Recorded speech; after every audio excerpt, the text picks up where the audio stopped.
Hey, what's happening? Good Friday afternoon, everybody. I doing a little bit different type of a show tonight. Not a ton of prep. I mean, I've got some prep, but I'm not going to go way deep into some of the stats tonight. We're going to do a little bit different idea here. There was quite a bit of a change to the injuries this week, and it's kind of stacking up against the Lions to really have to do some things very well this week against the Bucs. So first, let me jump into the injury report and talk about that for just a moment. So already today, the Lions have ruled out Brian Branch, Jahmyr Gibbs, Jonah Jackson, Bam Knight, as you guys are probably already aware, had a season-ending injury versus the Panthers last week. I thought it was a concussion when I was there and watched it happen, but it was his shoulder. Not real sure what exactly is going on, whether it's a separation or an AC joint or whatever. But he's done. His career as a Lions most likely done as well. James Mitchell, our third string tight end, who's supposed to be our second string at some point, he's ruled out still with his hamstring. As everybody's aware, Emmanuel Mosley's also done, so he's ruled out. And the interesting one is Josh Paschal. So he's still not back. He still has a knee issue, and he's ruled out. So that's, 7 guys. 2 of them we knew were going to be completely done anyway. So 5 guys, 5 playmakers, 3 on the offensive side of the ball that or 2 on the offensive side of the ball that the Lions really need to get back. Couple of good things moving forward for the Lions is Khalil Dorsey is on his way back to the team. He's questionable to play this week. I would say it's still doubtful, but he's questionable. Sam Laporta popped up on the injury report this week with a calf issue. I don't think that there's going to be any reason why he doesn't play. I'm expecting him to play at this point just based on what I've read about the injury. I don't think it's real serious. The concern that I have is this going to limit him? Is he going to have an issue during the game where this calf injury pops up? That's my worry.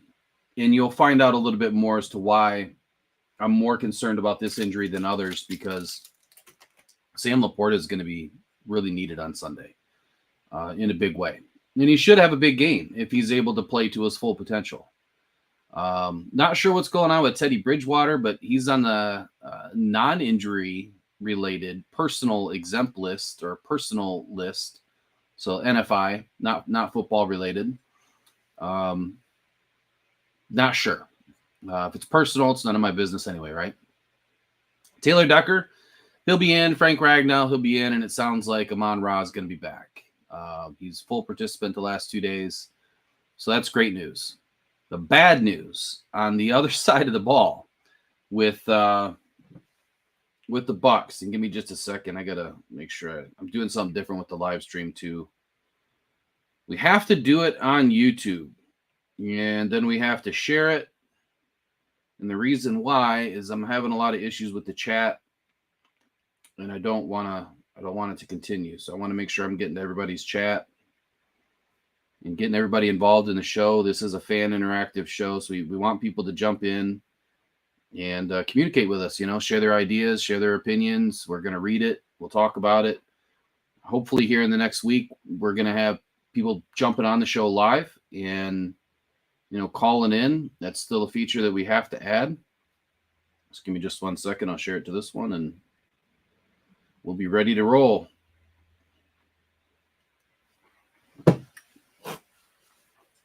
All right. So on the other side of the ball with Tampa Bay, you guys probably really can't hear me that well, can you? On the other side of the ball with Tampa Bay, they are healthy. Like, they're getting everybody back. When I was looking at the injury report on Wednesday, I was thinking, man, this is great. They're going to be missing, quite a few guys, or there's a few guys that are banged up that are really important.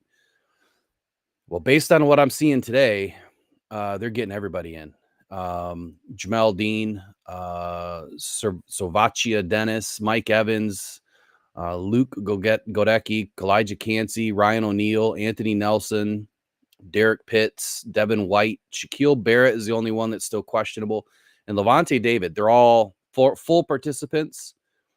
I'm sorry. Levante David and Shaquille Barrett are the only ones that did not practice on Friday. But Levante David's in that rest mode, right? Like he's like a rag now, where he's going to get the rest and not really do much during the week, so that he can capitalize on game time and being ready for game time. So from an injury list perspective, this is not shaping up to be a good game for the Lions. So what does it mean?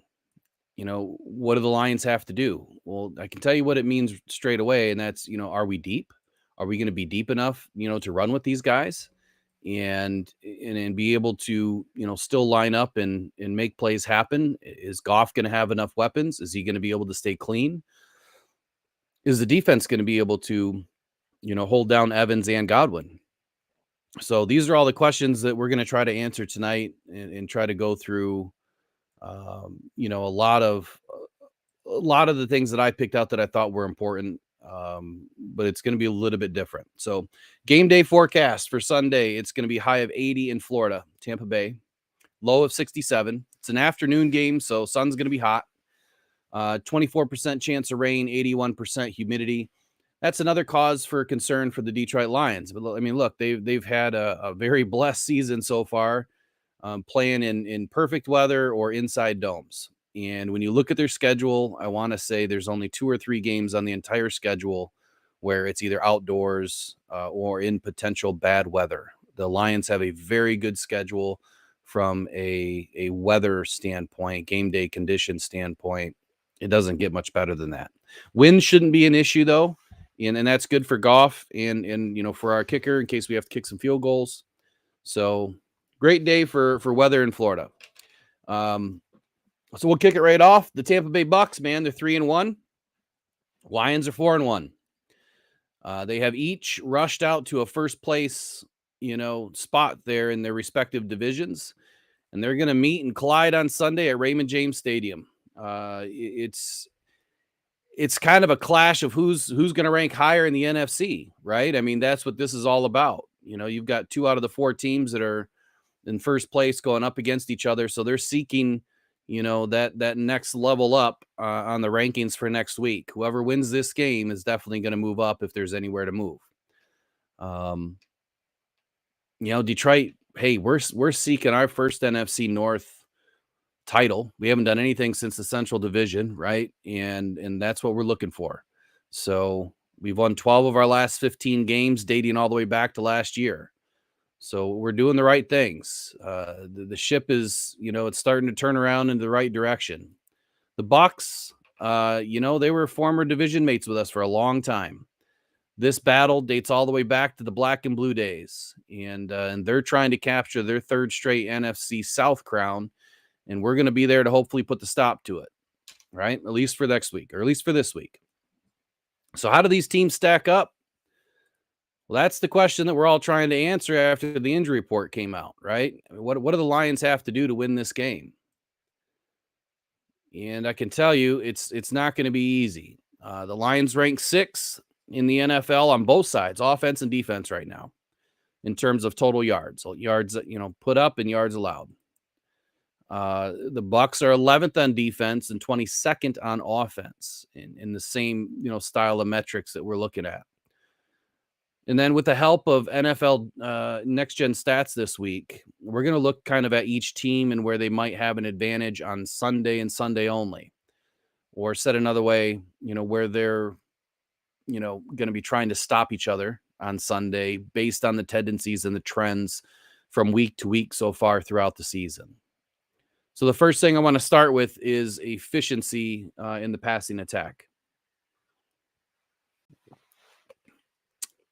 There's a column in Next Gen Stats called EPA, and it's expected points added. It's a unique column. It's kind of a wasted metric, but I'm using it this week. It basically it kind of means like, what are the chances that the play that you're doing is going to have success, or you're going to add points to the end of the game, with that style of play. So in the expected points column, The Buccaneers average is fifth in the NFL, and the Lions are sixth in the NFL. And what that really means, or what it stands for, again, is expected points added as it's defined. The pass expected points added measures how each play potentially affects the score of the game relative to the situation. EPA is the change in the expected points value from pre-play to post-play. In other words, when Baker Mayfield is dropping back for this season anyway, and I guess on average, he has a positive effect on the game's final score of roughly a tenth of a point. So, like I said earlier, it's kind of a wasted metric. Like, who cares about a tenth of a point? I don't even know why they use these things. But at the same time, that holds true for Jared Goff too. It's roughly a tenth of a point. And across the entire NFL, quarterbacks that are dropping back and, into the pass have actually had a negative effect on the game. So that's where this metric, I guess, gives us an idea of just how good these quarterbacks are. And not only how good are they, but are they able to affect the game? And throughout the game, are they able to increase the chances for their team to win? So the Buccaneers passing game in 2023 hasn't been as wildly productive as it was in previous years. When Tom Brady led their passing attack, they averaged 4,800 yards a season and 37 touchdowns a season. But Mayfield has been very efficient. He's been blessed with a decent offensive line, and they're keeping him pretty clean, and he's able to move, within the pocket. And among all the qualified passers so far this season, Mayfield is ranking sixth in EPA per dropback. He's only behind Brock Purdy, Tua, Josh Allen, Patrick Mahomes, and next after Mayfield is Goff. So these two are relatively similar in what they're doing this season, but they're also quite different in the types of success that they're having. Both squads both have two very stingy defenses. The problem for Mayfield and Goff is going to be the opposing defenses. Both have been quite good, at least the last 3.5-4 weeks, I should say, for the Lions. They've really stepped up their game in the pass defense. So Detroit's offense has also been very good in the red zone, scoring at a rate of 63.2% of its possessions. That breached the opponent's 20-yard line. So that means every time they get above the 20, they're scoring 63% of the time. That's good for seventh in the NFL. And it's kind of hard to believe that, and you'll see a little bit later with some of the other stats, that Goff has only attempted, so little of passes in the red zone and how successful he's been with limited amount of touches. And that kind of hurts his ranking, if you will, because he doesn't have as many attempts as the other QBs in the league. So, all right, moving on to this one here with Mayfield. I'm sorry, let me back up. Goff and his receivers, they could only have trouble getting the ball across the goal line at times because, according to, Tampa Bay is only allowing 12.5% completion rate. So let me say that again. Goff and Detroit receivers could have a problem moving the ball in the red zone because Tampa Bay is only allowing 12.5% completion rate on passes thrown into the red zone or into the end zone, which ranks second in the NFL. So Detroit's bringing in a high-powered offense into the red zone, and Tampa Bay is really good at shutting it down is all that really means. And it's kind of the other way too. I mean, the Lions have done the same thing over the last few weeks where they've really shut down opposing offenses early into the drive, not allowing them to advance to the red zone. And that's a good thing, right? I mean, we're not having to test the defenses often in the red zone. They're able to shut it down early. And that speaks volumes to what AG has been able to do with this team and how they've been able to turn it around. So the last thing that I'll mention here, and these are just the quick stats in the beginning, is there's going to be a lot of 12 personnel from both of these teams. And 12 personnel, what I mean by that is 2 tight ends, 2 wide receivers, and a running back. The Buccaneers' percentage of plays in 12 personnel is 34.4%, ninth in the NFL. The Lions' percentage of plays in 12 personnel is 34.1, so almost identical, 11th in the NFL. The NFL average percentage of plays with 12 personnel is 27.5%. So the Lions and the Bucs both are heavily utilizing the 12 personnel, and there's a reason for that. And I think that, when we talk about the defense, especially with the Bucs 3-4 defense and what they're allowing, teams to do, and then what they're really good at stopping, you're going to see that the Lions are probably going to be in a 22 or a 12 quite often on Sunday. And that's all right. I think they're going to be able to move the ball just fine. So I expect to see a good amount of plays with at least 2 tight ends in for both teams on Sunday. It doesn't help when the Lions only have 2 tight ends. They really need to add a tight end. And so when we're talking about the trade deadline and players that the Lions need to add, if Mitchell is not able to come back soon, and we know that Shane Zielstra probably won't come back at all this season, when are the Lions going to go out and add another tight end? I know they went and picked up Darryl Daniels, but to me, he's not, a tight end. He's more of a fullback, right? An H-back. He's not really a pass-catching tight, in my opinion. And I know he's had minimal success in the league, but I'm looking for someone that can actually go out and produce and really be a good backup to Laporta and Brock Wright. So shifting over to Tampa Bay in their personnel groupings, their new offensive coordinator, Dave Canales, has promoted a significant shift from their previous offensive scheme. They've been utilizing this 12 personnel a lot more than they have in the past. And that's really interesting to me because I always felt like Brady was big on the tight ends. Like he loved passing to the tight ends. And for whatever reason, they're using it more now than they have in seasons past. But Detroit has been more effective than Tampa Bay. Obviously, I mean, Laporta's had a hell of a season, number 1 in the NFL in a lot of metrics and stats. The Lions have 127.8 passer rating on 36 throws on plays with a specific 12 personnel formation, which again, 2 receivers, 2 tight ends, and a running back. 3 of those passes went for touchdowns. So every 12th pass, the Lions are getting a touchdown in 12 personnel. That's not terrible. That passer rating is also 3rd best in the NFL in that category. The Bucs, conversely, their passer rating is based on 27 throws. Now, if you remember, the Bucs are coming off a bye, so they have 1 game less, which means a whole game's worth of stats less than everybody else, or at least next to the Lions right now. So their passer rating is a 73.1. So they're almost 50 spots, 50 points lower than the Lions. That just tells you how phenomenal Jared Goff is and how amazing Sam Laporta is. They're killing it right now in that formation.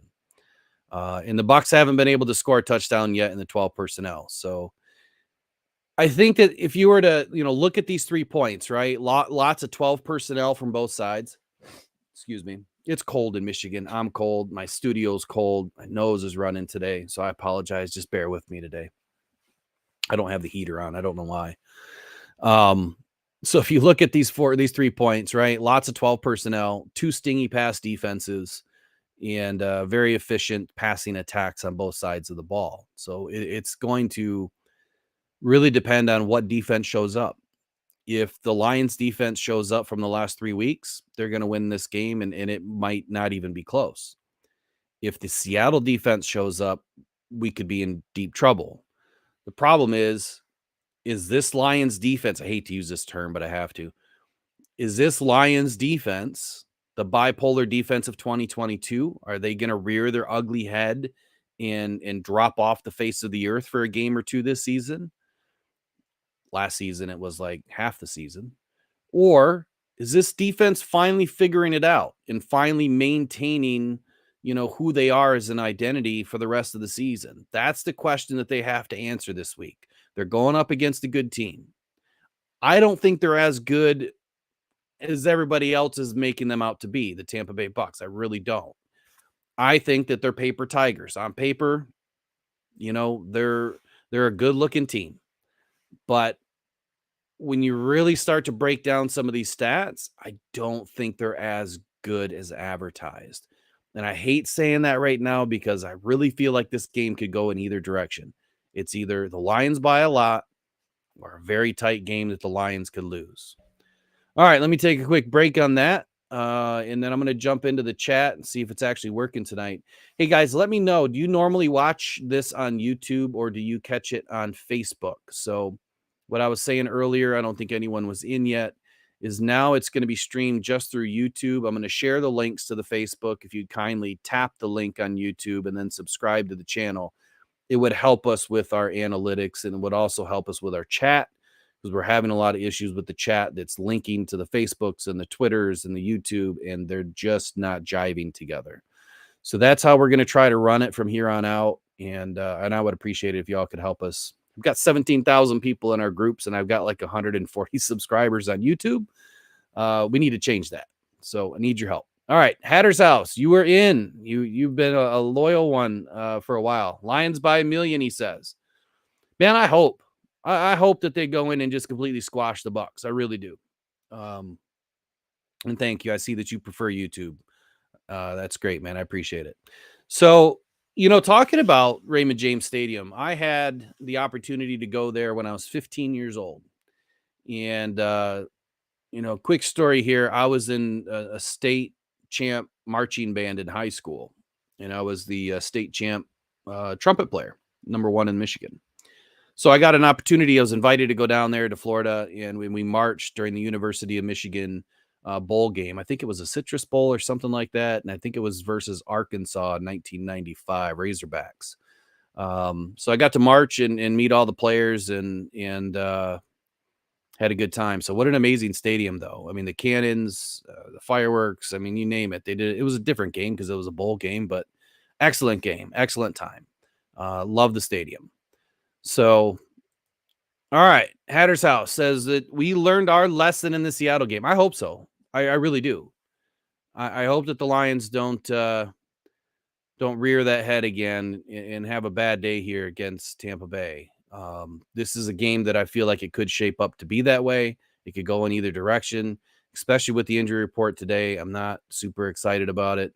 But you know what? That's what this team has to learn to do, right? They've got to put their foot in the ground. They've got to pivot.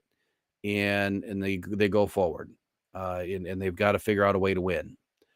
So next, Hatter's House. I don't know what that means. Yo, grid. What's that mean? Send me another one. So next, I want to dive into some more interesting stats that I came across, and I'm going to be paying greater attention to these stats and how the Lions kind of play each week. So first up, these revolutionary new metrics that I found, right? Measuring performance in the trenches in both the run and the pass game.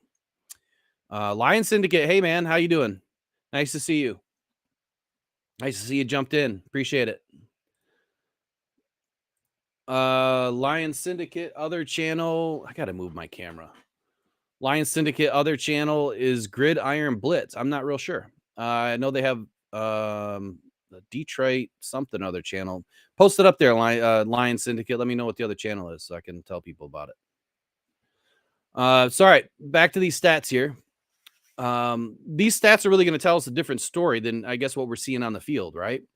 I want you to tell me if you think these stats are meaningful based on what we see in the games and kind of what these stats say.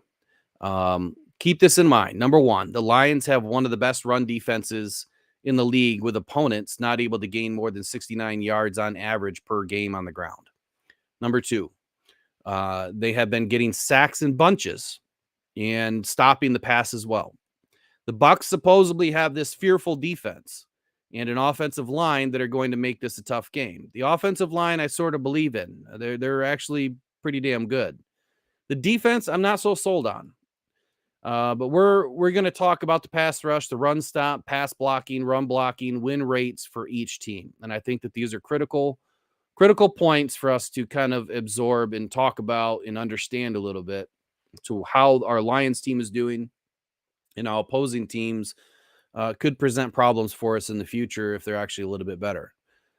In run stop, and this is the definition, a defender can earn a win by doing any of the following. They can beat their blocker, so he's in a better position to stop the runner, or by disrupting the pocket or running lane by pushing his blocker backward. The other day I did a video, and you watch Kaminsky in the Panthers game, and he did that time and time again. You watch Hutchinson on the edge, he does that time and time again. That's why they're able to get so many pressures in metrics into this category just by pushing the blocker back, just by bull rushing. And I find it interesting as I find more of these stats, how they're really developing these metrics and how they're calculated and what they really mean. As a casual football fan, you may not understand that or know that until you read, things like this, like I did, and really kind of absorbed it, to figure out what does it mean? What does it really mean at the end of the day? Probably means nothing. And honestly, you'll see what I'm saying here in just a minute. But so push the blocker backward or containing the runner such that he must adjust his running lane, or recording a tackle within 3 yards of the line of scrimmage. That's what a run stop is. If a defender earns a run stop, his blocker earns a loss, vice versa, right? The pass rush win metric tells us how often a pass rusher is able to beat his block within 2.5 yards of the line of scrimmage. Or I'm sorry, within 2.5 seconds. Likewise, the pass block win metric conveys or tells us the rate a lineman can sustain their blocks for 2.5 seconds or longer. What does it all really mean, right? For instance, in the pass rush, and these are all win rates. So the first one is pass rush. The Lions actually rank 31st in the league right now. They're only winning 34%. Tampa Bay ranks 23rd, and they're winning 37%. So it's a very minute difference between percentage, but when you think of a percentage in completions, right, for a passer, it makes a big difference. Even 1 or 2% makes a big difference. Kirk Cousins said it best on that show that I watched. I think it was called Quarterback or something on Netflix. He kept telling his massage therapist, I just want to get 3% better this season. That's it. Just 3% better. And I found that not only humbling to hear that from him, but also it engaged me. And I'm thinking, man, 3%, what are you going to do with 3%? And then I started really thinking about it and started looking at some of his numbers. Oh yeah, if your completion rate was up 3%, that's huge. If your pass to TD rate was 3% higher, that would be huge. If your interception rate was 3% lower, that would be maybe 1 or 2 less interceptions throughout the year. That could be huge. So just 3% is what they're looking to get, or at least that's what Cousins was looking to get. In the run stop, Detroit Lions are ranked 28th. And I bet you're wondering, like, you've got to be kidding me. If the Lions have one of the best defenses in the league right now, how are we ranked almost dead last in the league in pass rush and run stop win rates? Doesn't make any sense, right?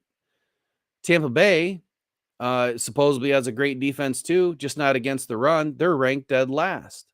They're winning 26% of their reps. The Lions are winning 28% of their reps.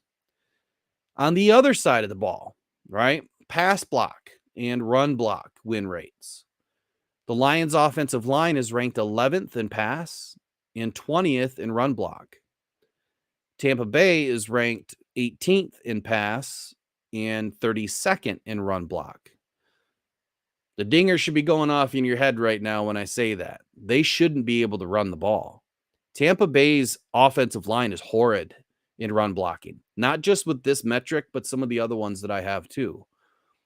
What it tells me is if the Lions are going to make them one-dimensional, much like we did with the Falcons, right, and some of the other teams, but the Falcons really sticks out because they had a very dynamic running attack, or run attack, right, rushing game.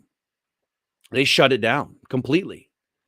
And if the Lions can do that again this weekend and make this team one-dimensional, there is no reason why we can't sit back in that short shell again, medium, keep everything 12 yards and in, just like we did last weekend against Carolina, and just shut it down, section by section, zone by zone.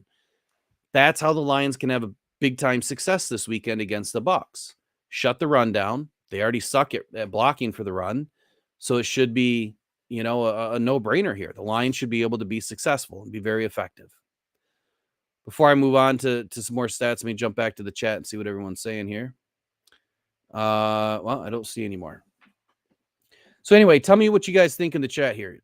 Does it make any bit of difference to know these stats and to know that this is how your Lions team is shaping up? And does it really make a bit of difference to you to know that they're ranked almost dead last in a lot of these categories on defense, but yet they're having such great success in the game? For me, they don't match up. So I almost have to beg the question to whomever's making, all of these stats available for us, why? Like, why do these stats even matter if they're doing so well on defense? I mean, they're the number one defenses in the league right now. I get it. They're not winning against the run, against the run stops or the pass rush. They're not getting home enough. Why does it matter so much? That's my question. We got the thing in, what does this say? Linwood TDT. You're a new one. How you doing, Linwood? Nice to meet you. I'm Will. Welcome to Rock Down Detroit Lions Off the Cuff. We got the thing in the bag. I think it means we got the game in the bag, right? Something like that. So do these stats mean anything to you, Linwood? I don't know if you're around when I was just going through it for a minute here, but the Lions are almost dead last in pass rush and run stop win rates. And the Lions offense is in the upper third of the league on the other side of the ball with pass blocking and run blocking. All right, we'll move on.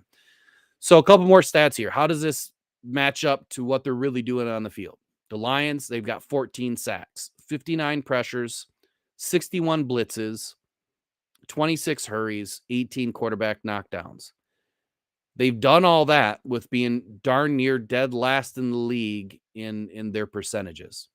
The Bucs, on the other side, who are last in the league on run stop, have 12 sacks, but on 38 pressures. They've also blitzed 96 times. They've hurried the opposing quarterback 10 times, and they've got 15 quarterback knockdowns. Here's the interesting key for this. How are the Bucs being so successful with 96 blitzes? They're blitzing a ton, right? They've only gotten 38 pressures and 12 sacks versus the Lions' 59 pressures and 14 sacks. So when you go pressure to sack win rate, right? The Bucs are getting a sack every 3 pressures. The Lions are getting a sack about every 4.5 pressures. That's a big difference. So, that means like they're getting a sack a play and a half faster than we are. That could be bad for Jared Goff with Jonah Jackson out this weekend. And I'll just say that right now. It could be bad for Goff. If Goff is on the ground on Sunday, it's going to be a long day. And I know he does well against pressure. He does very well. He's one of the best in the league against pressure. But I don't know how well he's going to do if he takes a few too many hits and a few too many hard sacks, because he took a few last game. He got up a little gingerly, and there was a couple of times there where I didn't think he was going to get up. Matter of fact, I think he came out for a play because Teddy Bridgewater had a stat in the game, and I don't know how. So I must have missed it. Must have went to the restroom or got some popcorn or something. I don't know. All right, so let's get into this pregame warm-up. Let's see what the Lions are dealing with this week. The Bucs are coming off a bye. They have one of the earliest buys of the season, obviously, in week 5. I apologize. And for that reason, these NFL rankings, the PFF grades, and all these other metrics and stats and everything else, they're a little bit skewed. And they may be slightly higher than they should be for the Bucs because they don't have 5 games in. They don't have 5 games and they only have 4. But make no mistake about it. Look, this is a good football team. I don't think they're great. I think they're good. I think they can be great at times during the game, but I don't think they're going to be great from echo to whistle. I really don't. When they're healthy and they do present some challenges for the Lions, and they are healthy. They're very healthy coming into this game.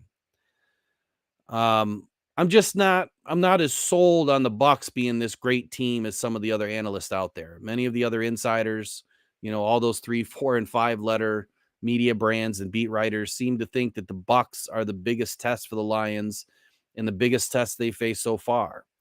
The Tampa Bay Bucs have been strong on defense, and according to the rankings, they sit at number 11 overall right now, and with the second-ranked red zone defense. They've been among the best in the league at stopping the run and getting turnovers at a rate as good as anyone else in the NFL. They've had 8 sacks and 5 takeaways while boasting a stifling run defense that has shut down every opponent through 4 games.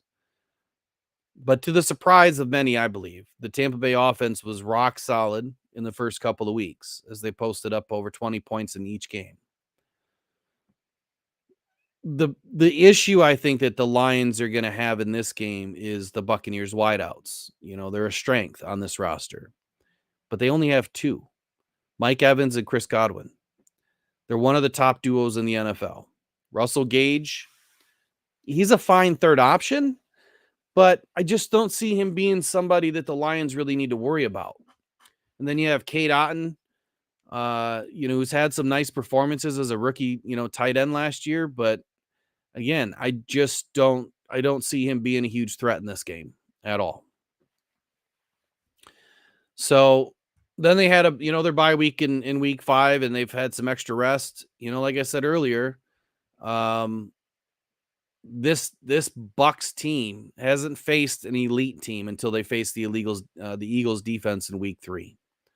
And they were completely held in check and forced into a pair of costly turnovers in what was their first loss of the season. So who have the Bucs really faced this season outside of the Eagles? I would say nobody. In week 4, they picked up that lost steam there as they tallied 26 against the Saints. And Evans logged 114 yards on 8 catches in by far his best game in a long time, especially this season. And where I was going to a minute ago, and then they had their bye week. And we know what can happen in a bye week. Guys get complacent. They get too much rest. If they're not hungry and they don't stay after it, they come back, after a long rest, and they can have a difficult time. We've seen it with the Lions against Seattle. So on paper, like I said earlier, they have a winning record. They're paper Tigers. They're ranked first in their division, and it's a crappy division. They have a decent O-line and a few guys on defense that can play. But I would dare say that Seattle is the better team. They're better than the Lions. I don't think so. The Lions have definitely faced better teams so far this season than the Bucs by a mile. The Lions, in my opinion, should shut the Bucs down and score enough points to win. I don't think it'll be a blowout. I really don't, but I don't think it'll be that close of a game either. Like close where the end of, the score at the end is really going to matter a whole lot. If that makes sense. So here are my keys for the Bucs. And this is what I'm doing this week that's a little bit different. I'm going to give the keys for the Bucs to win, right? And let's see what we can come up with on how this Detroit defense can stop them, or offense, depending on which key it is. So the first key I have for the Bucs, excuse me a sec. The first key I have for the Bucs is Baker Mayfield. And these stats are as of the 7th of this month. A month ago, Baker Mayfield was one of the biggest reasons people pointed, to as why, right? Let me move this over so I can read it better. One of the biggest reasons is why people pointed, or let me back up. A month ago, Baker Mayfield was one of the biggest reasons people pointed to as to why the Bucs wouldn't be good this year. You fast forward till today, and he is one of the biggest reasons this team is leading the NFC South. I, for one, never felt Baker was a bad quarterback. I always felt like he was in a bad situation. Didn't matter what team he was on. It seemed like he was always in a bad situation. Last year when he was with the Rams, I felt like he was in a good situation to kind of resurrect, his career again. It just wasn't going to be there because he wants to be a starting quarterback, which he got the opportunity here with the Bucs. So far this season, he's chucking a 69.6 completion rate. He's 87 for 893 yards in 4 games. He's got 7 TDs and 2 INTs. So it's not great numbers, but it's not bad numbers. He's doing pretty darn good, though. Currently, he is tied for 8th in touchdown passes, 8th in completion percentage. He also ranks 15th in yards per attempt. This is what we expected coming into this season, though. An efficient quarterback who is capable of making big-time throws to drive his offense, and given, when the opportunity presents itself, he's going to be able to take it. But just like a lot of positions in the NFL, there are things that don't show up in the box score, right? Things that players do well that you just don't see in the stat lines. Baker has this unique ability to avoid pressure. It has been an invaluable piece to this offensive line that is very young. And this coaching staff is also very young and not loaded with a ton of experience. Matter of fact, I think Baker has more experience playing than some of these coaches do coaching. Baker has picked up, key first downs with his legs and made life very difficult for pass rushers. That's one of my keys. That's one of my biggest keys in this game is Baker's legs. The Lions have had an enormous problem with mobile quarterbacks. Now, Baker is not Jalen Hurts. He's not Justin Fields. But neither was Geno Smith. Neither was Bryce Young. And they struggled against them too.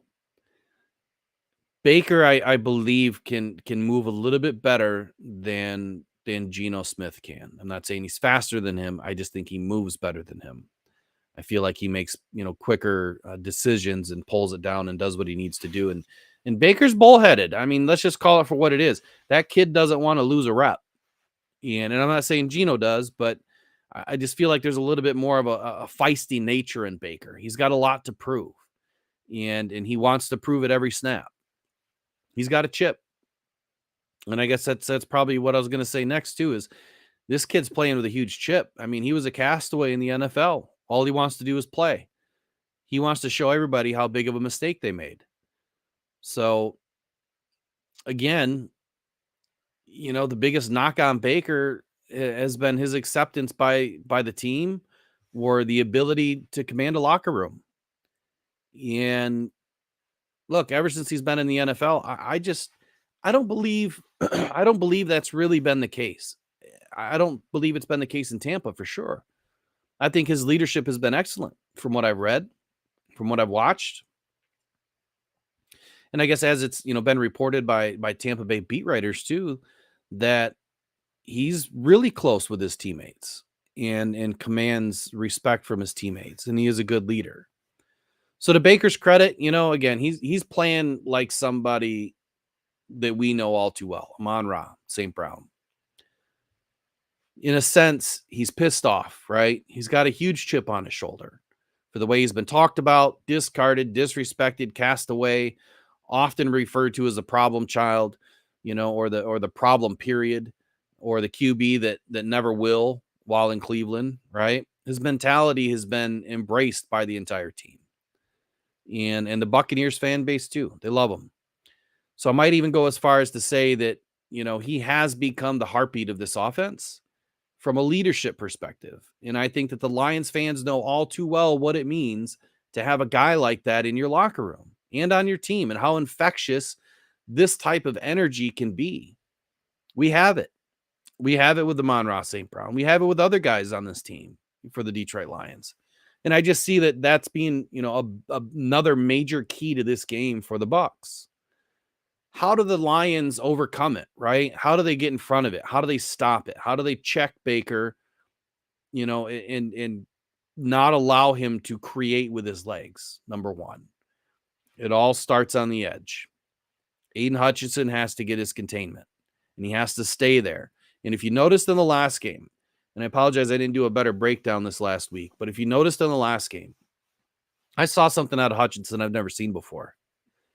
He would actually push and then stop. He stayed on the edge. He did not break. He did not go too deep, and then he didn't come back too far the other way and go upfield. He stayed right where he was supposed to be and kind of waited for the play to either go the other way.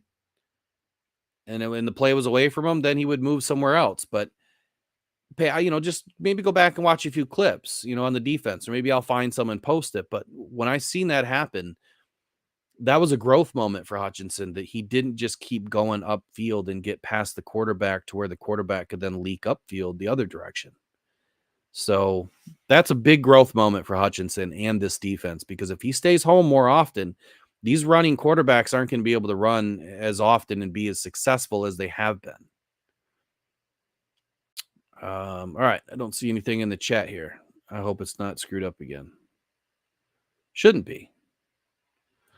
All right. So my second big key for the Bucs and for the Lions to stop, which we already spoke to a little bit, is their wide receiver duo. Mike Evans and Godwin. They're both healthy. They're both coming into this game ready to go. It's no secret. And let me back that statement up. Look, Evans still has to come into this game and do what? What did I say for the Bucs? Or what did I say for the Packers? What did I say for the, for the Panthers? He's got to come in and take his hits and get up, right? He's got to come in and play, take the hits, get up, go on to the next play. And he's got to continue to do that to have a good game.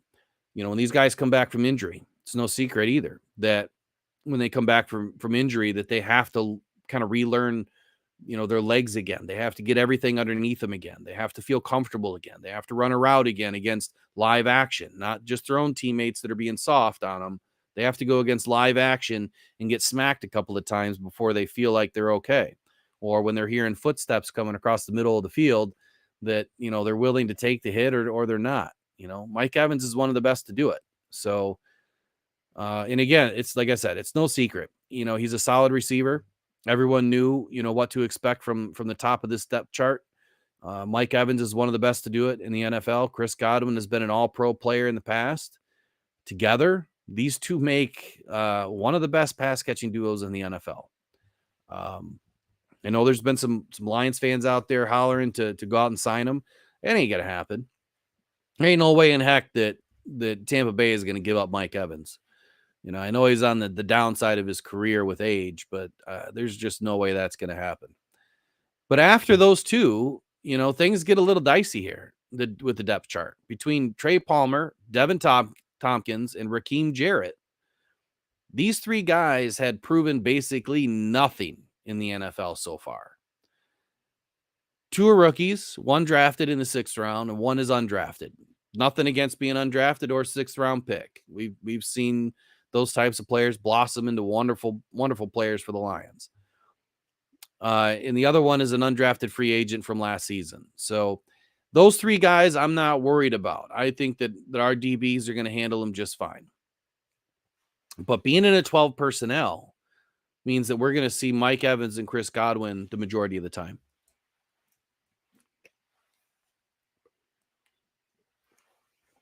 And if you have those two in the majority of the game, we're going to need our best play from our DBs. And Jerry Jacobs has me worried that if he goes back to his play from 3-4 games ago, could be a long day. He could get torched. But that's the question I have. Are the Lions going to sell out? Are they going to completely sell out to shut Evans down? And if they do that, who are they going to allow to have a good game? Look, they've done it with Jefferson last season. They completely shut him down. I believe it was the first game. And then the second game, they let him go for like 200 yards. Had a career day. Their attempt was to shut down Dalvin Cook in that second game. And you saw what happened. This time, the Bucs don't have a great running game. So I don't know if you really need to sell out to shut down the running game. I mean, they still have to shut it down because you want to make them one-dimensional, but I almost kind of feel like the Bucs have been one-dimensional the whole season. So that's really not going to be anything different for this Lions team to go in and shut down the running game if it hasn't been effective already, right? So where's the bigger play? Let me know. What are you thinking? Would you rather go in and make sure that the running game doesn't get going? Or would you want to shut down Mike Evans as your top target, knowing that he's the best player on the team coming off injury? It's kind of a quandary, right? I mean, you just don't know which direction the Lions are going to go in and what makes the most sense. So there's 3 unknown entities on this offense with Trey Palmer, Devin Tompkins, and Raheem Jarrett. They have stepped up and played their roles pretty well. Palmer has a pair of touchdowns in 4 games. Tompkins had a touchdown in the most recent game against the Saints. Excuse me. In terms of depth and role players, though, these 3 have done a fairly nice job. And I'm not worried about them having a breakout game. I'm not worried about them, all of a sudden catching lightning in a bottle and torching our DBs. I'm not really worried about that at all. I don't see that happening from these guys. I think that, the Lions' second options behind Sutton, Jacobs, and Branch, who branches out, should easily handle this group of young players. So now with Branch out, who's going to come in behind him? So when you look at and you analyze the Bucs wide receivers, Evans right now he's a top 50 in receptions. Yeah, he's a top 50, right? With 20 receptions, 337 yards, 3 TDs. He's the big play guy that we have to worry about, right? He's got 7 balls over 20 yards, 12 first downs. Godwin is a top 45. What I mean by that is receptions on the year so far. So he's a top 45 with 21 receptions for 255 yards. 0 TDs, but he has 3 balls over 20 yards and 14 first downs. So what does that tell me? Well, clearly, they're the ones that are, being targeted for the first downs. Evans is the long ball guy. So when they're in 3rd and long, they're going to Evans. When they're in 2nd and long, they're going to Evans. That's what I see about, as far as what the stats tell me, that's what I see. Trey Palmer, he's a top 250 in the league. I don't even know if there's 250 wide receivers in the league. There probably is, but he's got 6 receptions, 42 yards. Clearly, nobody to worry about, except he got 2, garbage TDs somehow. And he's got 1 ball over 20 yards. The common theme here is they're getting a lot of balls over 20 yards. Devin Tompkins is, again, top 250, 8 receptions, 61 yards. He's got 1 TD and 1 ball over 20. Both those guys have 4 first downs apiece. So altogether, just those 4, that's 12 balls over 20 yards in 4 games. I think that's a pretty good clip for a quarterback. I'm going to have to look at Goff's yards or balls over 20 because I don't think that he's had that many. I know he's thrown a couple of Laporta, but that's about it. At the end of the day, look, they've got to shut down Evans. They've got to manage Evans. That's their number 1 priority. So backing up to what I was saying just a minute ago, if it were me, I'm shutting Evans down. I'm not worried about the run game. I don't think the Lions need to really stack the box until Evans shows us something different. Like if they're running a lot of slants, a lot of crossing patterns, if they're sending the running back up out of the backfield, over the middle, then yeah, they're going to have to stack the box a little bit and, play in that zone like they did against the Panthers. Otherwise, I feel like you're going to want to drop a safety over top of Evans and kind of hit him with a 1.5 man zone where you've got him manned up and you've got a zone over top of him. You're basically committing 1.5 guys to him. All right, the third point for the Bucs. How do the Lions stop it? Well, this one I don't think they're going to have a problem with. Flat out, this is what it says. Tight ends suck. Tampa Bay's tight ends are not that great. The Buccaneers haven't seen the type of production you would really want at this position, especially when you look at what the Lions have been able to do. Cade Otton has been a bit of an afterthought this season with just 12 catches for 89 yards and a touchdown in 4 games. Say that again. 12 catches for 89 yards and 1 touchdown in 4 games. I'd say that's a bit underwhelming, yeah? The Bucs have at least expected that Otton would be a security blanket over the middle who can pick up first downs, and that just hasn't happened. And their other tight end, Kieft, he doesn't even have a reception this year. I guess it's really not surprising, considering he's got a very limited role. He's more of a blocking tight end, more of like a fullback, kind of like a Daryl Daniels or Jason Kabinda, right? Who isn't asked to be a pass catcher, or at least often. But in terms of blocking and special teams usage, he's done a pretty good job. Personally, I'm not worried about the tight ends doing anything. So, this game's kind of shaping up to, again, what do the Bucs do well? What do they don't do well? What do the Lions do well? What don't they do well? What the Lions do well is stop the run. What the Lions do well is stop the tight ends.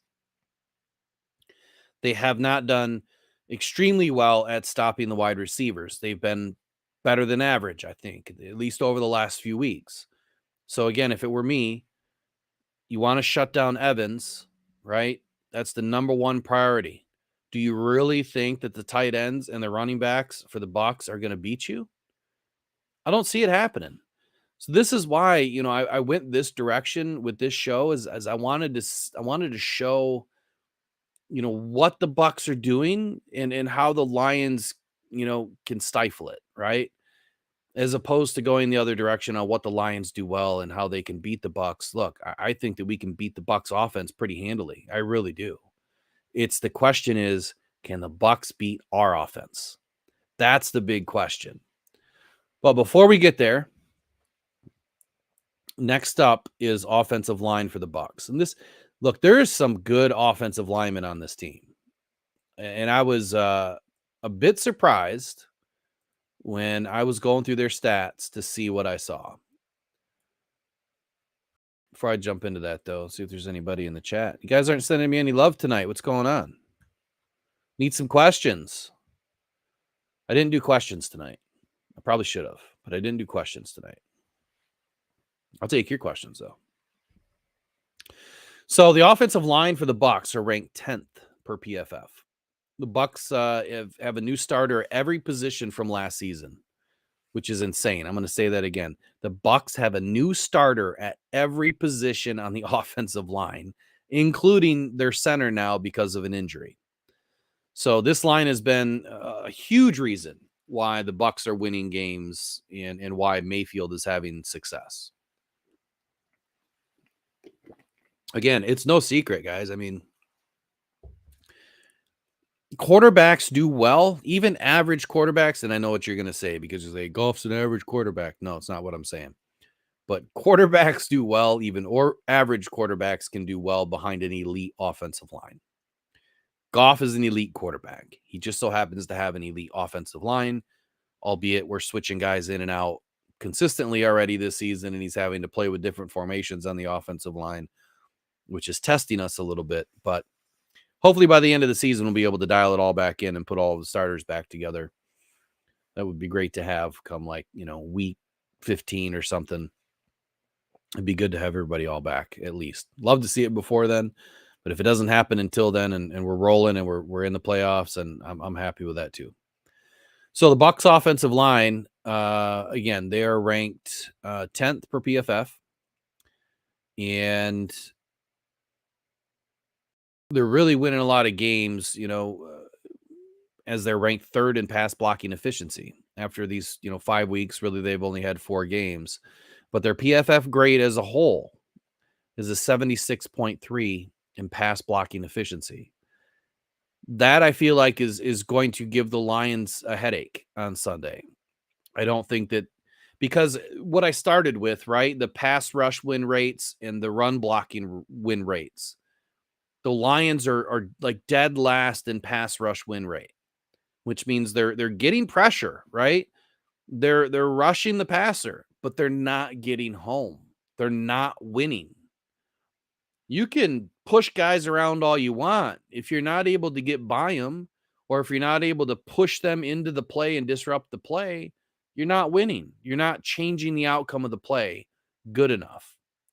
So, a lot of people say, well, Hutch has all these pressures and, he's doing all these things, getting back there. Well, that's great. But is it lending to success? Is he having success with it? Not biting on Hutch right now. I'm just using him as an example because you hear it a lot.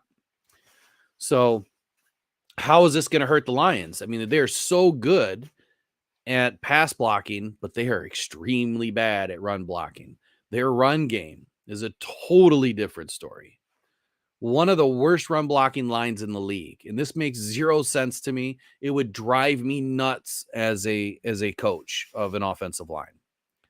Their PFF grade is a 52-2. How can you be a 76-3 in pass blocking, but a 52-2 in run blocking? Makes zero sense. So here's a couple of the guys on the line that are doing well. And this first guy, Cody Mauch, drafted second round this year, right guard. He is somebody that was on my watch list for the Lions. I mentioned him during my draft show. I mentioned him, I think, a couple weeks before the draft show, that he was somebody I really liked. He was in a lot of my mock drafts.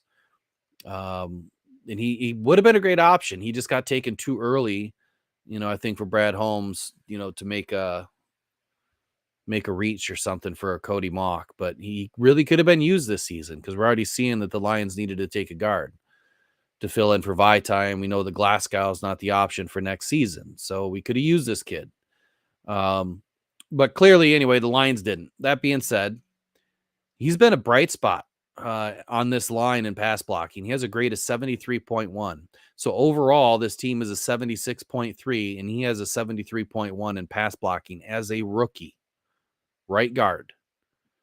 But on the other side of the fence, he has a horrendous run blocking grade of 36.3. That's because of his experience level. It can be a little bit more difficult to run block and learn all of those different schemes. Especially in the zone run game or the zone blocking, there's just a lot to it, a lot more than I'll ever know. So I can understand why his run blocking's a little bit or a lot, bad this season. But we'll see how he plays this weekend. He's going to have a tough assignment. I feel like the Lions are going to push this gap hard on Sunday. I think they're going to go right at the rookie, and I think that would be a smart thing to do. Run it right at the right guard and try to push right through the center of that offensive line to get to Mayfield. You push Mayfield up through the right guard, and he's going to be heading where? He's going to be heading into Hutch's arms, because that's the direction that Mayfield's going to have to go. Push up the right, Hutch on the left, collapse it in. That's how I feel they're going to be able to beat this offensive line, is running right at the rookie. And you know what? Tampa Bay is expecting it. You better believe they're expecting it.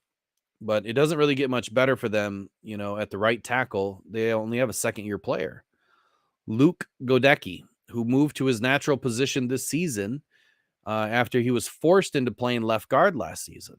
He's shown very solid pass blocking skills. He grades out at a 72.7.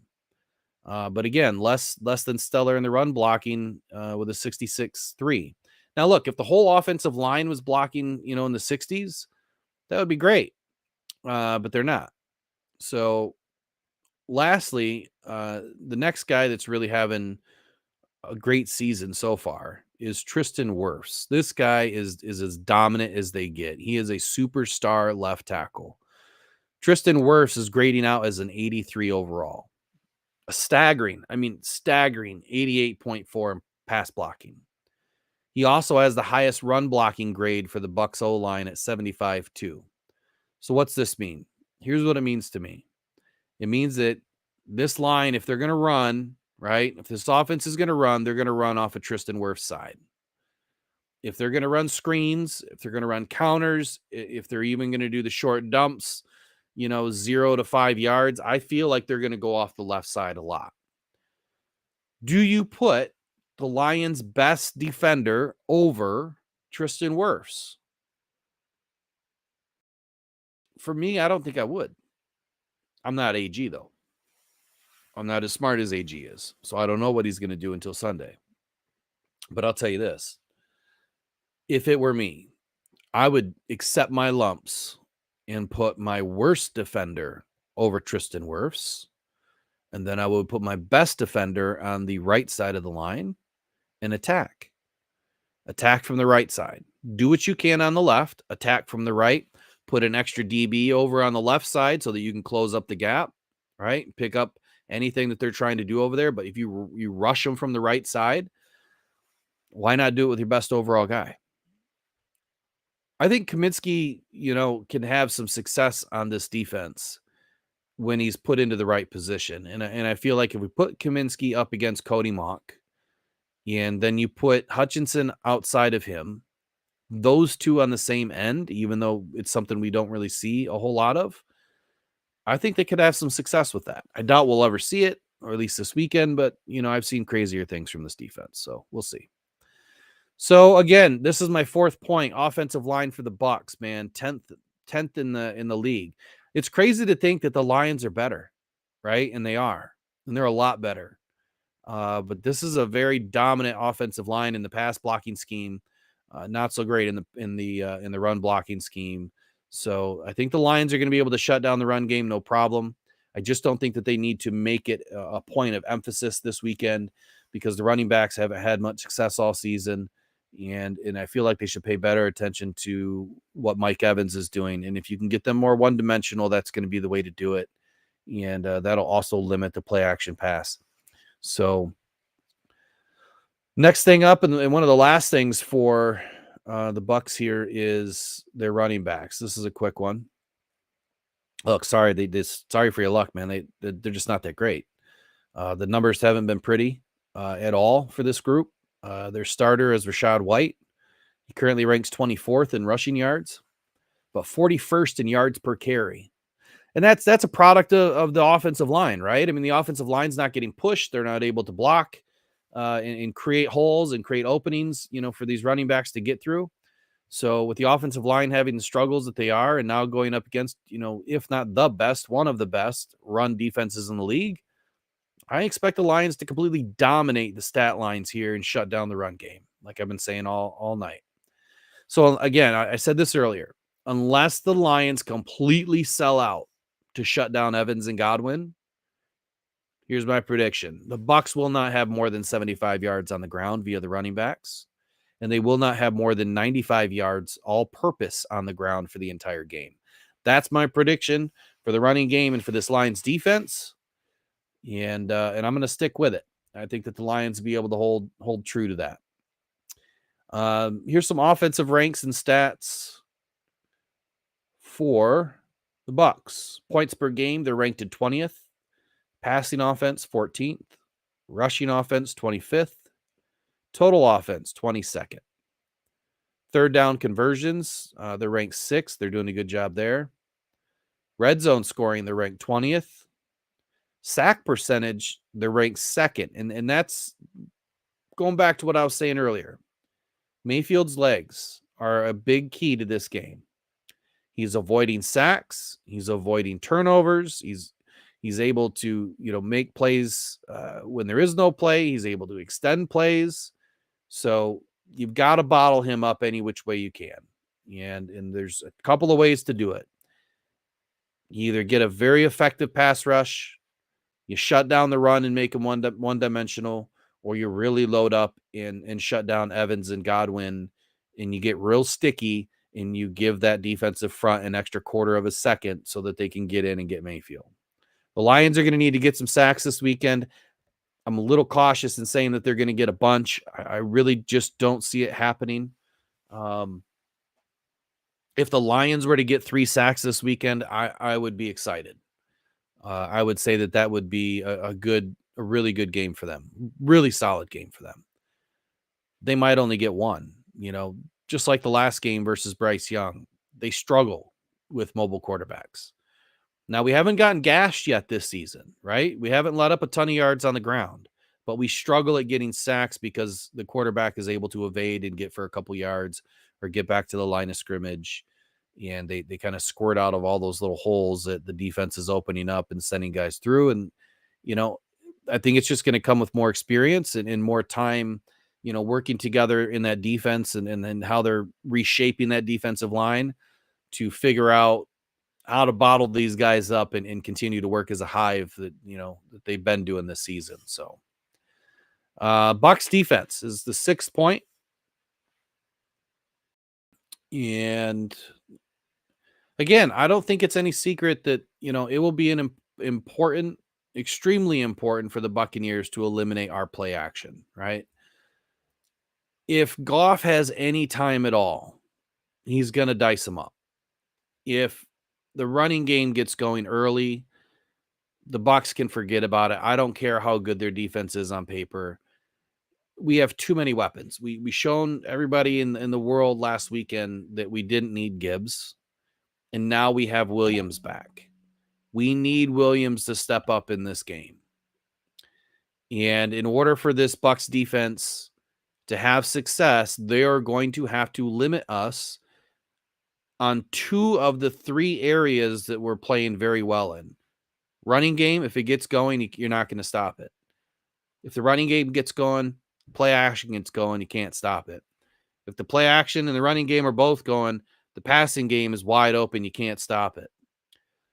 The Lions are hitting on those 3 phases right now very well. And it sometimes they're able to get it going without the other one going. I've seen them start with play action before, and it gets defenses on their heels. We can't forget about the trickery that Ben Johnson likes to pull out and all these plays that nobody's expecting, and he pulls them out, and they work. I don't see this Bucs defense able to contain all facets of our offense. I really don't.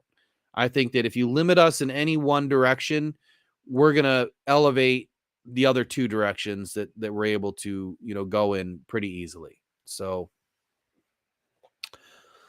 let's take a look at what this defense does well, and I guess what they don't do well. But first, let's see who grades out well and who doesn't.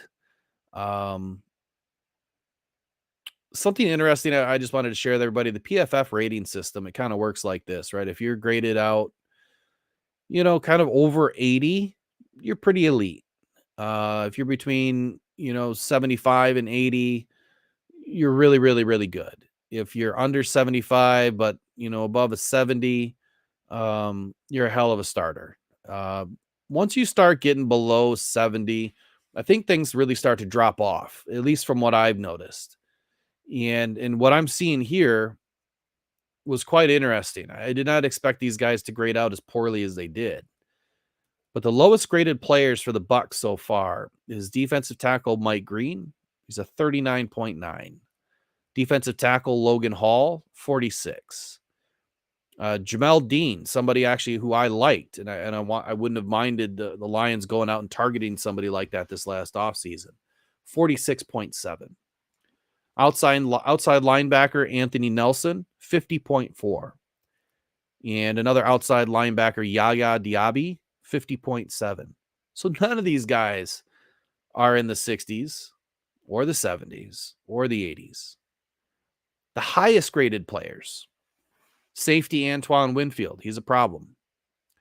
Outside linebacker Shaquille Barrett, if he's healthy and he plays, he's a problem. He's 75.5. Defensive tackle Vita Vea, he can be a nasty problem, but he's only graded at a 73.6, and I don't think that's accurate. I just don't think he's had enough snaps to really get his ranking up. Cornerback Zion McCollum, 73. Those are the top defenders. So there's 5 guys. You've got a safety and a cornerback, an outside linebacker, a defensive tackle, and I guess another cornerback, D. Delaney, at 73.2. The next 5 guys are all between 50s and 60s, so they're not necessarily elite by any means right now. But linebacker Levante David, and I know he's one of the best to ever do it, 63.2. Defensive tackle William Golston, 57.5. Outside linebacker Joe Shoinka, 64.4. So I think you see where I'm going here. Like, I just don't see how people are thinking this defense is that great. And rankings don't mean everything. They just guide us into, how the team is playing as a whole and where the holes are for our offense to start poking. Levante David hasn't done great against coverage this season. And I've said this almost every single week after Sam Laporta decided to break out. If we don't attack Levante David with Sam Laporta this weekend, that would be a bad idea. I have a feeling that, once Reynolds catches his, couple of deep balls that he gets every game now, it seems like, and Amon-Ra is able to lead some defenders away. And Jameson Williams, I think, is definitely going to have one big catch this game. And I think once that happens, and it could happen early, it could happen in the very first series, they might test the waters. That's going to open up.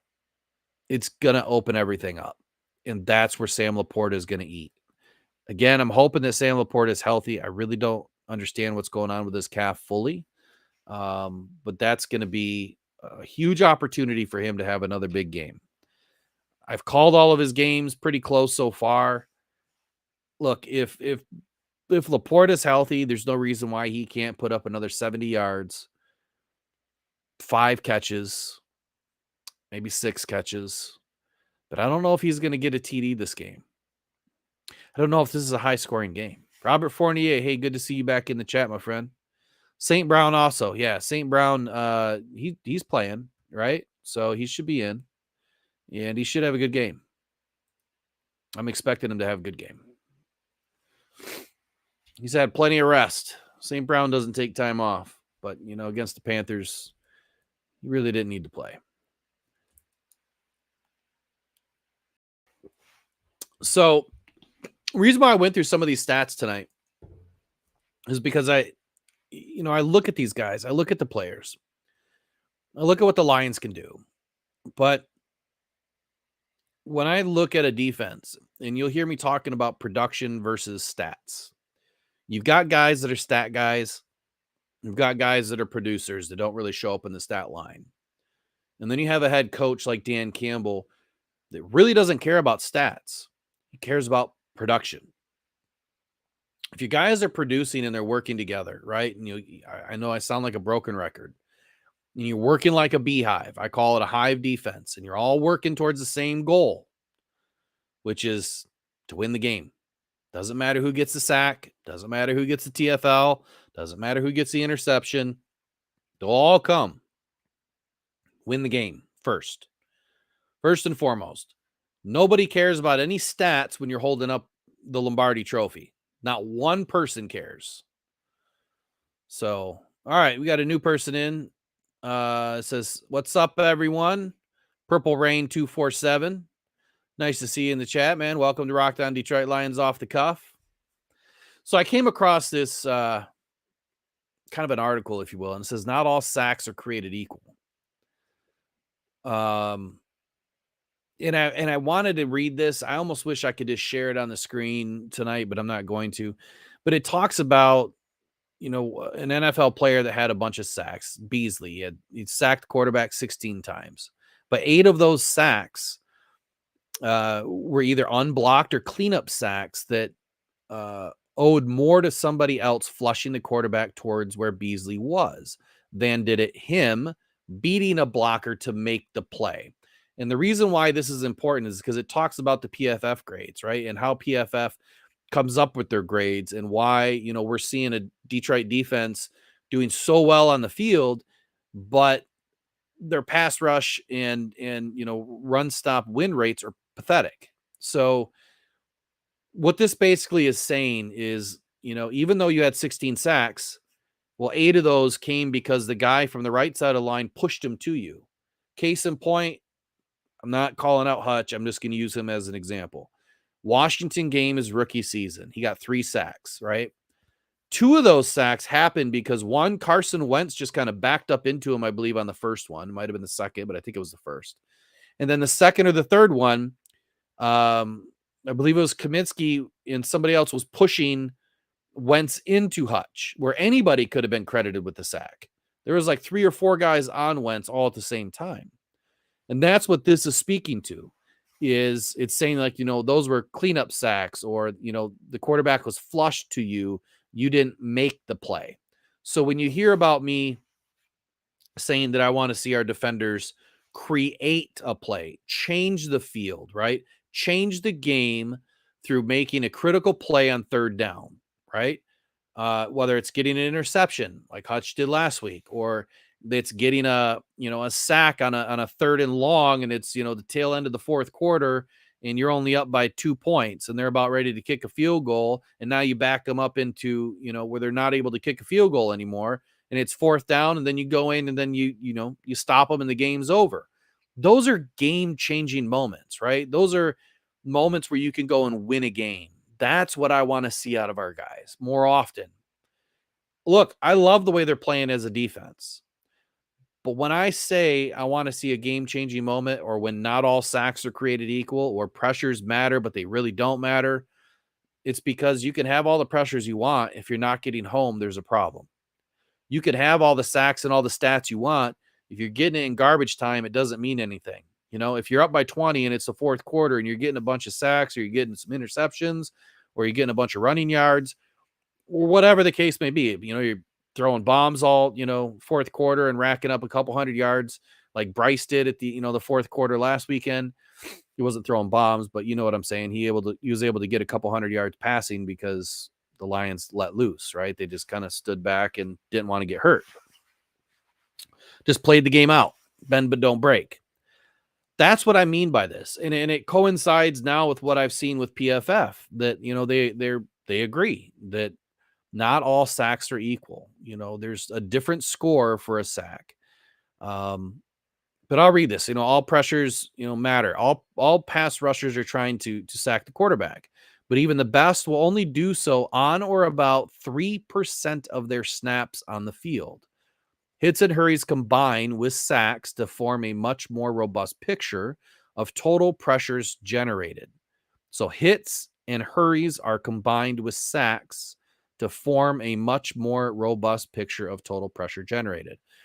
Pressure that does not result in a sack is important, as just pressuring the quarterback sees an average drop in passer rating of 32 points. So that's where Hutch is being very successful right now. He's getting a ton of pressure, right?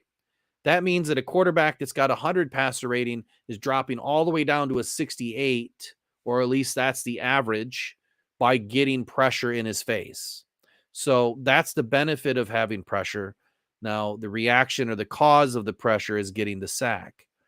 So, and that's based on 10 years of stats that PFF is saying this. So that's the equivalent of turning a Ben Roethlisberger into a Blaine Gabbert. How funny is that? Blaine Gabbert. Just by hurrying him in the pocket. So it's great that we're getting pressure. We just want to see him finish, right? So if Beasley led the league in sacks, but he was just 18th even among edge defenders when it comes to a total pressure, compare that to a player like Oakland's Khalil Mack, who led the league with 96 combined sacks, hits and hurries, and Beasley has a significant deficit in total pressure. So when PFF uses their analytics to run numbers to find out just, how valuable pressure was compared to sacks, their expected points added data, EPA, what I started the show with, show that a sack is worth around 2.1 pressures of any kind. So that means if Hutch gets 20 pressures, well, that means that he should have what? How many sacks? You should have 10, right? If you're getting 20 for every 20 pressures, you should have 10 sacks if 2.1 pressures is worth 1 sack. So a player like Mack would only need to have an extra 11 hits or hurries to have added more value as a pass rusher than Beasley, despite having 5 fewer sacks over the season. So I just found this stuff interesting, stuff that I wanted to share tonight, that, one, run defense matters, and we're seeing that. Pressures matter, but it's more important that, we get home, that they get the sack. But if they don't, and they're able to reduce the quarterback's ability to be effective in the passing game, it's going to help. Just don't allow your DBs to get burned, right? And the way you do that is by getting back there quick and not leaving your DBs out there to hang. All right. So the Bucs defensive ranks and stats, they're allowing 17 points a game right now. And something that I've spoken to all season is if you contain a team to under 20 points, you're going to win a lot of games, right? If you can't score 20 points or more, you're going to lose a lot of games. So I'm not worried about this one. I think the Lions will score more than 20. Absolutely, I do. Their pass defense is ranked 16th, middle of the field. They're allowing 223, yards a game. Their rushing defense is ranked 10th, and they're allowing almost 95 yards a game. So I think that bodes well for the Lions. There's no reason why Monty in this rushing game can't put up another 125 yards. We need 125 this weekend for sure. They've got to get it. Their total defense is allowing about 320 yards a game. I'd say if the Lions, were held under 350, I'd be surprised. Total offense. They've got to get a buck and a quarter on the ground and, at least 250 through the air. And I think that'd be a solid game for the Lions. And with that, I think that the Lions could win this game pretty handily at 27-14 is where I'm going. Matter of fact, I'm going to change that. 27-17 is my guess. That's my prediction for this week's game. Lions win 27-17. So that's really all I had for you guys tonight. I got a bunch more stats here, and the other thing that I wanted to point out, this is probably the last thing that I'll go over, is when I looked at the Bucs defense and what offenses were able to do to them in every single game this season. Justin Jefferson, 9 receptions, 150 yards. DJ Moore, 6 receptions, 104 yards. DeAndre Swift, 16 carries, 130 yards. AJ Brown, 9 receptions, 131 yards.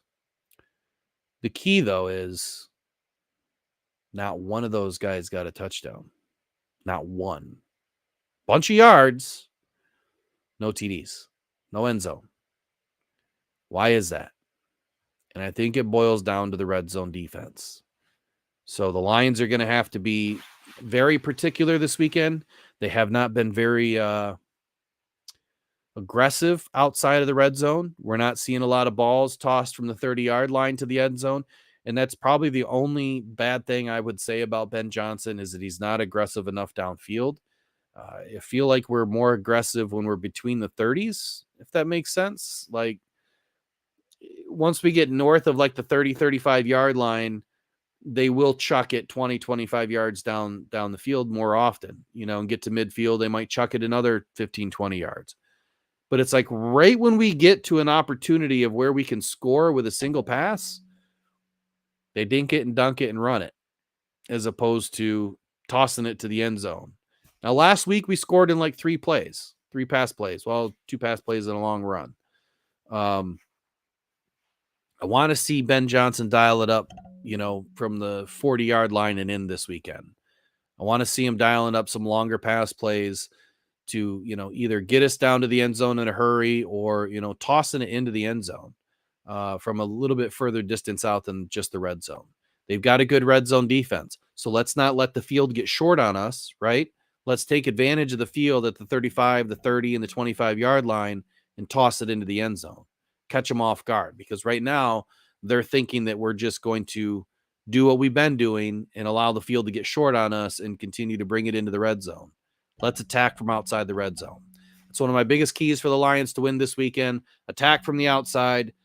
We've got to push the run game early. You've got to get Sam Laporta involved in this game. Amon-Ra, Reynolds, Laporta, Raymond, they can all have phenomenal games this weekend. And Goff loves to spread it around. So win the turnovers. Got to protect the ball. The pass rush has to win. We've got to get to Mayfield multiple times this weekend. Defense needs to keep Bucs in front. What I said earlier is if we go back to that, the 4-2-5 that we've been doing really, really well with this season, single high safety, bring your DBs up, keep everything 12 yards and in. Play the underman on the inside, play man-to-man on the outside, roll a safety over. I think that the Lions will have some success this weekend. And every time that I've seen that defense line up this season so far in that alignment, they've done very well at stopping our opponents, and we're getting wins from it. Our biggest key for the offense, in my opinion, is the O-line. We've got to keep Goff healthy. If he's on the ground too much on Sunday, it's going to be a bad day for Goff. I know he's great against pressure, but he's got to stay clean. 1, we can't afford an injury to Goff right now. And 2, This defense can be nasty at times, and I don't want to see Goff taking too many hits. Laporta and Montgomery got to have stellar days. And Williams, look, this kid's got to come alive at some point. What's a better opportunity than to do it this weekend in Tampa? I'm expecting Williams to have at least one big play in this game. I'm not ready to say that he's going to go off and have 4 or 5 catches for 100 yards in a TD. But I think he's going to have at least one big play in this game, whether that's a pass or that wide receiver, reverse that they've done so well with, something. I think they'll get him more incorporated into the game this weekend. At least I hope so. So that's all I had for tonight. Tonight was kind of a long one. I appreciate everybody that's hung around tonight, and I appreciate the few comments that we had earlier. So look for us on Sunday after the game. Please do us a favor. You've joined in our YouTube tonight. This is where the show is going to be broadcast from here on out. So if you wouldn't mind, please giving us a subscribe, share it with your fellow Lions friends, and we'll see y'all next time. One Pride, go Lions. Have a good night. See you later.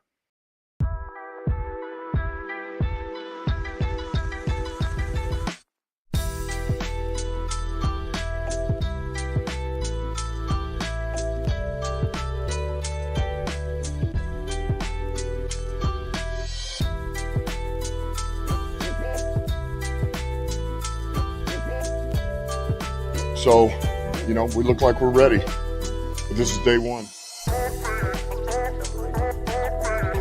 It's about the work. And I've said that from day one. It'll always be the same message. It's about work. You got to go earn your right every year. It doesn't matter what the players are, the coaches, expectations, where you were, where you're going. We got to work, man. Wants to throw it to Stewart. He caught it. He's still on a first down. Oh, yes. The big man dives down to the 31-yard line. Oh, that is beautiful. Let me tell you something. I love this team now. I got goosebumps, gentlemen. I love this team. Fields looking pressured. Hit from behind. Taken down. Aiden Hutchinson got him. What do you think about the secondary? Just look at the name, C.J. Gardner-Johnson. You drafted Branch. It started off with that huge hit on Beasley. Be calling things out. There's a big hit right away. And boom! Touchdown, Detroit Lions. Amon-Ra St. Brown. Goff dropped it in the bucket that time. We're in our window now to win. Aaron Rodgers exits the NFC North as a loser.